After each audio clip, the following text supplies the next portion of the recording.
After the daughter-in-law moved into her house and forced her to babysit the grandkids every single day without getting anything in return, a tired grandmother finally decides to take a stand. Betty had always been a quiet woman, used to living in the background and putting other people's needs above her own. From a young age, she learned to give up her own desires to meet what life demanded. When she became a widow with a small child in her arms, she took on all the household responsibilities alone. There was no time for regrets. She accepted any honest job that came along, washing clothes, cleaning houses, taking care of children, doing small sewing repairs, anything to make sure Raymond didn't go hungry, cold, or ashamed. Even exhausted, she gave her son all the love she could. Sleepless nights and constant worry became routine, but she kept going without complaining. Raymond grew up surrounded by this effort, but never developed the same strength or responsibility as his mother. He became an emotionally fragile man who ran from any confrontation. He avoided arguments, preferred silence, and whenever difficulties increased, he returned to Betty's house seeking comfort.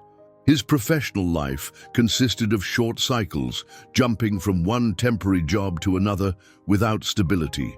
It was during one of these unstable phases, in yet another failed attempt to get financially settled, that Raymond met Rebecca.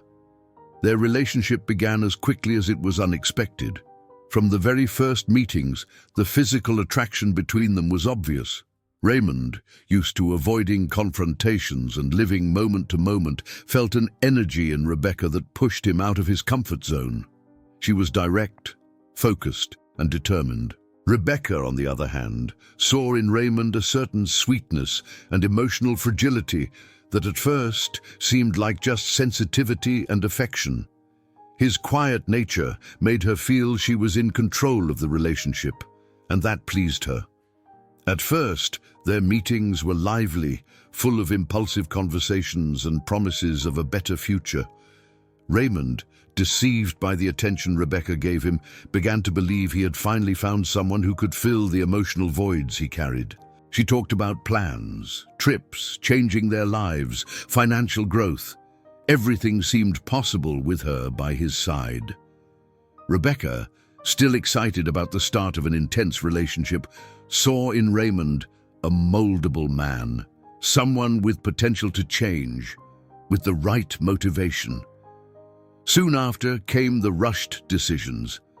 Without much thought, and despite clear signs that Raymond had no financial stability, Rebecca agreed to marry him. Betty was caught off guard by the news. Sitting at the kitchen table, she heard Raymond say hesitantly, "We're getting married, Mom." Betty took a deep breath, trying to hide the worry rising in her chest. "Are you sure about this, Raymond?" she asked quietly but firmly. "I am, Mom. I love Rebecca. It'll all work out," Raymond said, avoiding her eyes. Betty didn't want to press further. She knew that, as always, Raymond wouldn't handle any questioning well. She just nodded but kept inside a hard-to-control anxiety. After the wedding, Raymond and Rebecca rented a small house. It was modest, but to them, it felt like the start of a new chapter. In the first months, Rebecca kept up an optimistic tone. She told her friends she was building an independent life, and that, with effort, everything would get better. Raymond tried to keep up, but his emotional instability soon became a burden. He jumped from one temporary job to another, always finding excuses for his failures. "I lost my job again, Rebecca," Raymond said one afternoon, looking downcast as he came home. "Again, Raymond?" Rebecca replied, crossing her arms with a sharp look. "How long are you going to live like this? How long am I supposed to hold everything up by myself?" Raymond stayed silent, as he always did in confrontations. He preferred to keep quiet rather than argue. Soon after, the news of pregnancy came. When Rebecca found out she was expecting Brian, worry took over, but outwardly she kept a posture of control. "We'll figure this out, Raymond," Rebecca said while folding clothes. "Now we have a real reason to make life work." But reality was very different. Soon after Brian was born, Raymond lost yet another job.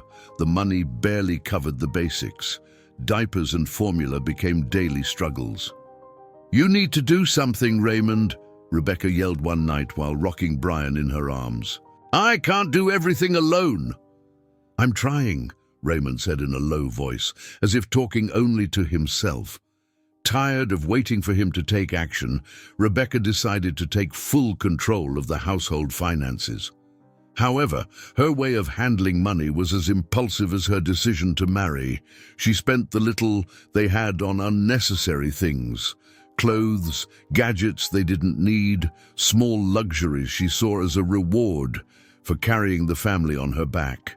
"We need this," Rebecca said, as she swiped the credit card to buy an appliance that was far from a priority. "Are you sure?" Raymond asked, lacking the courage to disagree. "Of course. At least someone here is doing something," she replied with restrained anger. Debts began to pile up. Irresponsible installments, loans taken without planning. Soon the financial situation became unsustainable. Fights between the two became routine. There wasn't a single day of peace. "You're useless, Raymond," Rebecca shouted one morning while checking the bank statement. "I'm tired of having to fix everything." "I already told you I'm looking for another job," he mumbled, his gaze lost. When David was born, the already bad situation got worse. The second child brought even more expenses, more sleepless nights, more yelling and demands. Bills piled up on the living room table. Notices of electricity and water cuts began to arrive, and soon eviction papers were left at the door. "And now? What are you going to do, Raymond? Huh?" Rebecca asked, almost shouting when she saw the eviction letter. Raymond, as usual, just sat on the couch staring at the floor, not answering. With no options and two small children, Rebecca made a decision that would change Betty's routine forever. On a stuffy night, after a more intense argument than usual, she got up and spoke in a tone of decision that Raymond knew well. "We're moving in with your mother. No discussion," Rebecca said as she began packing the kids' clothes. "But do you think she'll agree?" Raymond asked hesitantly. "She has no choice, Raymond," Rebecca said firmly. "It's her son and grandchildren. I want to see her have the guts to say no." The move happened quickly and on the fly. Within days, suitcases were packed in a hurry, furniture was shoved in randomly, and Betty's house, which had been a calm place before, was now filled with the sounds of scattered toys and children crying non-stop. On the first day, Betty greeted everyone with a confused expression. She stood at the door, watching her son come in carrying boxes, while Rebecca held David and pulled Brian by the hand. "Good afternoon, Mom," Raymond said without looking her in the eyes. "We're only here for a few weeks," Rebecca said, already moving in and taking up space naturally. "Just until we get back on our feet, then we'll leave." Betty just nodded, swallowing her worry. She wasn't the type to cause conflict, but the discomfort already tightened her chest. In the first days, Rebecca kept up the facade that the stay was temporary. "We'll sort everything out soon, Mrs. Betty," she said one morning while rearranging the living room furniture without asking. "It's just a phase." But as weeks passed, reality became clear. Rebecca started changing furniture placement, imposed new rules in the house, and subtly pushed all the child-related tasks onto Betty. "Mrs. Betty, Brian won't eat. Can you give him something?" Rebecca said, dropping a plate into her mother-in-law's hands. "David won't take a bath. Can you do it? I need to go out," she said, grabbing her purse and heading for the door. Even though she was tired, Betty did everything without complaining. She bathed them, fed them, put them to sleep. Besides caring for the grandchildren, she kept the house clean, washed everyone's clothes, and prepared meals. Meanwhile, Rebecca spent hours on her phone, scrolling through social media or texting.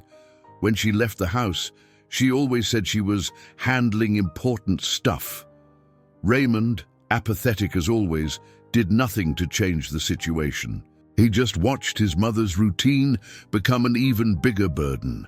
Whenever Betty tried to talk to him, she got empty answers. "Raymond, can we talk?" she asked quietly. "Later, Mom. I'm tired now," he said without even looking up from the TV. Days dragged on, and Betty's physical weariness began to show. Sleepless nights left deep marks under her eyes.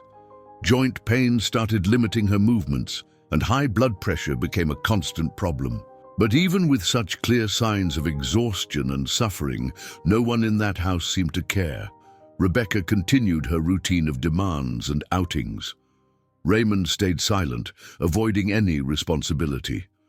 And the grandchildren, although they didn't understand the gravity of the situation, had already gotten used to having their grandmother as their only caretaker. Betty, as always, stayed silent. She kept the pain, discomfort, and sadness to herself, carrying the weight of a situation that was slowly destroying the little piece she had left. Mary was the only person who, even from afar, could see how much Betty was sinking. They had been longtime friends, those friendships that even with years and physical distance stay alive through quick phone calls and small meetings when time allowed. Mary, a practical, direct woman with no patience for half measures, had noticed for months that something was wrong. Betty, who used to talk more lightly, was now only silence. "Betty, you've disappeared completely," Mary said one morning when she called her. "Oh, it's just a phase. It'll pass soon," Betty replied quietly, trying to sound convincing but unable to hide her exhaustion. Mary insisted more than once. "You need to take care of yourself, woman. You're going to get really sick like this." But Betty dodged the subject. She said she was fine, that it was just age catching up, that she was simply tired. She avoided details, as she always did when it came to herself. Time passed, and the situation inside Betty's house only worsened. With each quick visit, Mary noticed the changes. Her friend was thinner, her gaze lost, with deep, dark circles. "Are you eating properly?" Mary asked one late afternoon when she saw her sitting at the gate, looking worn out. Of course. "Don't worry," Betty said, forcing a smile that didn't reach her eyes. But inside, she barely had the strength to carry on. The aches in her body, the sleepless nights, the emotional weight of carrying an entire household while her own son and daughter-in-law lived like abusive guests. It all piled up suffocatingly. The breaking point came on an especially hot afternoon. Brian, upset for not being allowed to eat candy before dinner, threw a tantrum in the middle of the living room. He screamed and cried, and in the middle of the chaos, he said something that tore Betty apart inside. "You only take care of us because nobody else wants you," Brian said with angry eyes and a sharp voice. Betty froze. The words thundered inside her. She knew those words didn't come just from a child's mind. That was a reflection of Rebecca's talks and attitudes. That night, Betty didn't sleep. She sat on the edge of her bed, staring at the floor, reliving every humiliation she had swallowed in recent months. Or rather, years. She remembered the times Rebecca called her dramatic, Raymond's looks of contempt, the veiled insults she heard almost every day. When the clock struck 5 in the morning, Betty took the phone with trembling hands and dialed Mary. "Mary, I need your help," she said, her voice breaking. "Tell me where you want me to meet you," Mary replied immediately and directly. From that moment, things began to change. Mary went to Betty's house that same day. They sat in the kitchen with the door closed, and for the first time in a long time, Betty let it all out. "I wake up before sunrise to take care of the kids. I make coffee, wash clothes, clean the house, prepare lunch. And at the end of the day, I'm still treated like a burden," Betty said, her eyes watery. "This has to stop," Mary said firmly. "You're going to start writing everything down. Every task they force you to do, every humiliation, everything." And so Betty did. For days, in secret, she wrote in a small notebook the times she was woken up, the tasks she performed, Rebecca's words, Raymond's cold looks, everything, every detail. Without making a fuss, Mary scheduled a doctor's appointment for her friend. At the clinic, the diagnosis was direct.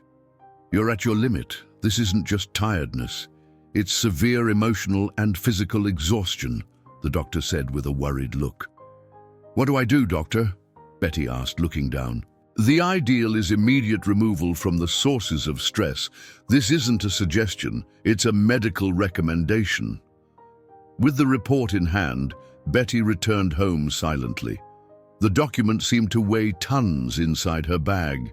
It was during a conversation with Mary a few days later that the idea that would change everything came up. "You need to get out of that house, Betty," Mary said. "Sell the property. It's the only way for you to be free." The suggestion scared Betty. "Sell the house? This place is all I have?" she said with watery eyes. "No, Betty, this place only brought you suffering over the last years. Sell it, take the money, and go live in peace," Mary said, holding her friend's hands. Betty spent days thinking. She remembered every corner of the house, every wall seemed to hold a memory. But then, just one more humiliation was enough for the decision to become firm. One morning, Rebecca criticized the breakfast Betty had prepared. "You can't even make decent coffee, huh?" Rebecca said mockingly. Betty just looked at the floor, took a deep breath, and at that exact moment, she knew what she had to do. Calmly, she began organizing the documents.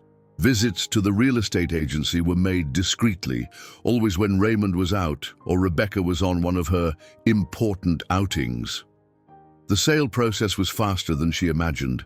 In less than a month, the contract was signed. The buyer, a simple man, was charmed by the house's location.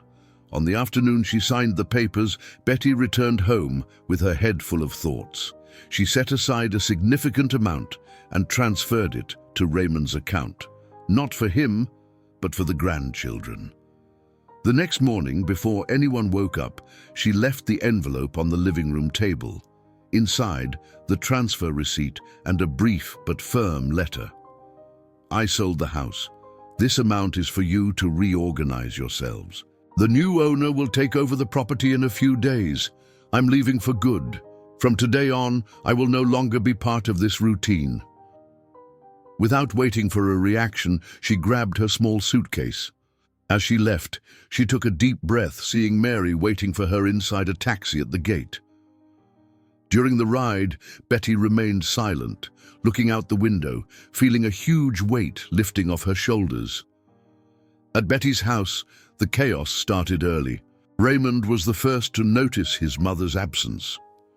"Where is she?" he asked, entering the kitchen and seeing the envelope on the table. Reading the letter, Raymond went pale. "She sold the house. She's gone," he said, almost without voice. Rebecca grabbed the paper from his hands, read it quickly, and angrily threw it on the table. "Ungrateful! Selfish! Unstable!" Rebecca said, her eyes burning with fury. Raymond tried calling his mother several times, but the number was already out of service. In the following days, Rebecca spread the word everywhere that her mother-in-law had lost her mind. But the neighbors, who had noticed Betty's suffering for months, simply ignored the comments. Some even started looking at Rebecca with clear disapproval. At school, the other mums began avoiding Rebecca at the gates. The social isolation she feared started happening, little by little. Raymond, lost and desperate, entered a deep emotional crisis. He remained unemployed, drowning in regret. Days later, during an anxiety attack, he sought psychological help for the first time in his life.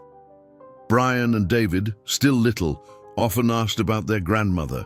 They missed the bedtime stories, the affection, the care only Betty knew how to give. Meanwhile, at Mary's house, Betty took small steps to rebuild her life. She remodeled a room just for herself. Simple furniture, light curtains, and a chair by the window. She rediscovered the pleasure of morning walks, tending flowers with Mary on Sunday afternoons. Visits from the grandchildren, when they happened, were always planned in advance. Betty only accepted to see them when she was emotionally ready and with Mary nearby. She kept her distance from Raymond and Rebecca. No forced reconciliations, no giving in to pressure. The cycle of abuse, which for so many years had been disguised as family obligation, was finally over. For the first time in decades, Betty chose to live for herself. If you enjoyed this story, don't forget to subscribe to the channel, leave a comment, give it a like and activate the notification bell so you don't miss any of our upcoming videos. See you in the next story.